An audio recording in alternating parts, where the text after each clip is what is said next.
Town planning అధికారులు బోరబండలోని అక్రమ కట్టడాలను కూల్చివేస్తుండటంతో వీడియో కవరేజ్కు వెళ్లిన ఒక న్యూస్ ఛానల్ రిపోర్టర్ను అడ్డుకున్నారు బీఆర్ఎస్ నేతలు. రిపోర్టర్పై బీఆర్ఎస్ నేత బాబురావు దుర్భాషలాడారు. దీంతో దురుసుగా ప్రవర్తించిన బాబురావుపై చర్యలు తీసుకోవాలని రిపోర్టర్ బోరబండ పిఎస్లో ఫిర్యాదు చేశారు.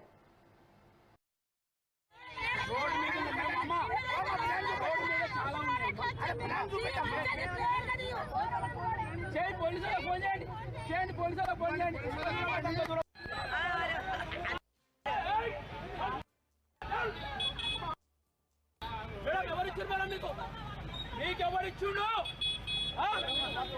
మీకు వీడియో తీస్తున్నావు వీడియో తీస్తున్నావు